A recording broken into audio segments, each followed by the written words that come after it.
I take full responsibility for, my crimes or my charges. I want to say sorry to my family, my mom. My mom got 11 kids. I can't say all their names, managers, my kids that's not here. Imagine being one of hip-hop's biggest stars, then spending 567 days locked up, facing decades behind bars in Georgia's longest criminal trial ever. And just when the world thought Young Thug was finished, boom, he walks out free, drops new music, hits the stage, and shocks fans with leaked calls and messy apologies. This isn't just a comeback story. It's Young Thug versus the world, and the drama has been wild. Stick around, because we're breaking down the legal chaos, the music, the betrayals, and the insane way Thug is reclaiming his spot in 2025. Welcome back to Starwire, your daily plug for everything entertainment, where we dive deeper than TMZ and spicier than Twitter beefs. Make sure you hit subscribe right now so you never miss a story this wild. In May 2022, Atlanta rapper Jeffrey Lamar Williams, better known as Young Thug, was slammed with a massive RICO indictment. Prosecutors claimed his YSL label wasn't just music, it was a criminal street gang. 56 counts. The trial? The longest in Georgia's history.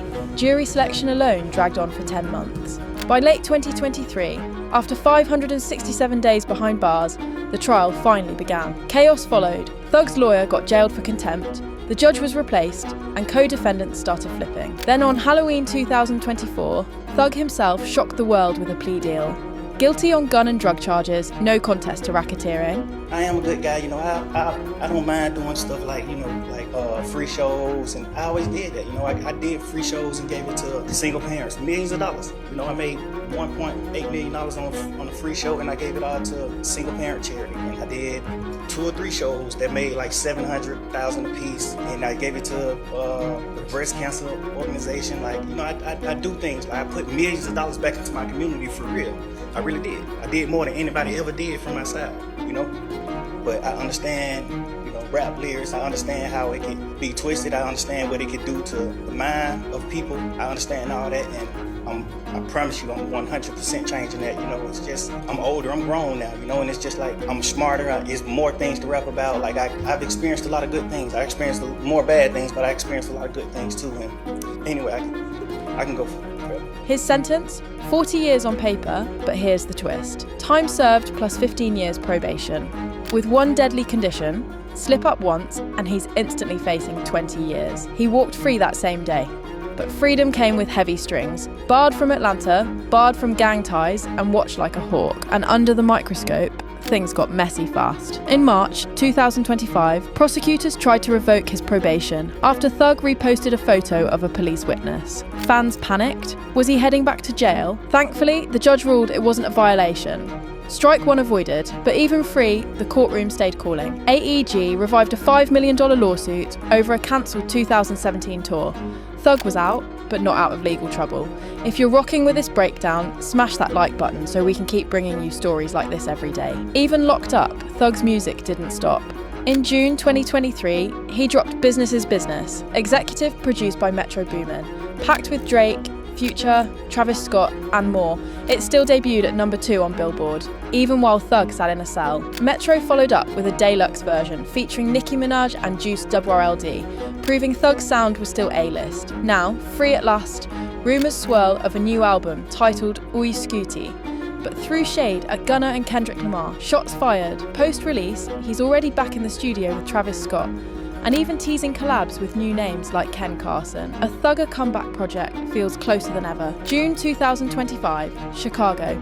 Lyrical Lemonade's Summer Smash Festival. For the first time in over 1,200 days, Young Thug hit the stage. And he didn't just stroll out. He staged an entrance like a movie. First, a pre-recorded apology. Sorry for failing. Forgive me, I'm back.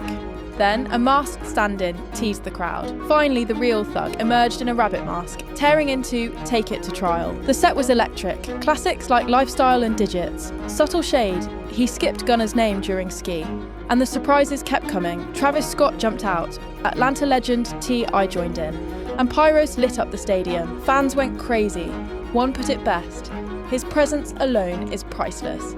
If you're vibing with this energy, don't just watch. Subscribe right now for daily breakdowns of the culture. But off stage, the mess continued. In 2024 and 2025, leaked jail calls hit the internet. Fans heard Thug trashing peers, calling Future an idiot, dragging Glorilla's looks, even admitting to cheating on Mariah the scientist. The internet exploded. Backlash came quick. So Thug went on an apology tour, tweets like, "Flaws and all, I'm sorry." He apologised directly to Glorilla, and most importantly, to Mariah. "My baby, I was wrong. You deserved better." Surprisingly, Mariah stayed by his side. One of my biggest fears is losing you to the internet. Waking up in our bed with you right by my neck, saying don't you break a sweat. Pillow talking ain't my game, pillow talking ain't my name, pillow talking ain't my name. Baby, I love you, I know you see this rain, I know you feel my pain. Look at these looking, bashing me like Jesus, cause I made it. Look at all this wish we been through, baby, crying in Mercedes. Pick up jail call, I was playing, I never trade you. You was encouraging me on my bad days. You picked the kids up despite me being away. That's why every day you wake up, I'm trying to make you happy. I'm sorry for being a part of this, so I was laughing at you. The song actually starts off with that verse. Go ahead, Jess. Yeah, it said I was playing when I was on the phone in jail talking about you. I was just playing. Gotta say something. I mean, I know they probably going through it. Oh no, he didn't said enough. Yeah, but no, this is cool though. This is cool. And I ain't mad at him. I think we all know when your lady, your wife, your girlfriend is about to leave and you trying to get it back, you're gonna do whatever it takes to make sure it's right. I've been in that situation. I'm sure Charlamagne been in that situation. Man, stop putting me in your situation. Don't say I'm sure. I don't like when you do that. We know. Don't do that. Y'all were up here under. Don't put me in your situations, okay? Y'all how we know Mariah was ready to leave? Mariah wasn't ready. Mariah wasn't. That is his girl. She done stayed down. She probably wasn't ready to leave. You know, he just probably still owed her a public apology. Yeah. He felt like, and just gave. You embarrass her in public. You apologize. Has anybody responded? Has anybody he talked to responded? But controversy followed. In May 2025, he called Kid Cudi a rat after testimony in Diddy's case, and a podcast snippet of him comparing hidden sexuality to snitching. That one set Twitter on fire. Even free, Thugger's mouth kept him in hot water. Still, he's been showing a softer side. In August 2025, he joined a back-to-school giveaway in Atlanta as part of his community service. He handed out backpacks and supplies, and even hopped on a horse to entertain the kids. It was a lighter, more human side of Thug, reconnecting with the city he can barely visit under probation. So here's the question. Can young Thug balance the weight of probation, rebuild trust, and still deliver the music fans are waiting for? Or will the drama drag him back under? Drop your thoughts in the comments. Are you Team Thugger forever? Or do you think the leaks and betrayals changed the game? And if you made it this far, hit that like button, subscribe for daily entertainment breakdowns, and keep it locked right here on Starwire. Because when it comes to hip-hop's biggest roller coasters, we've always got the front row seat.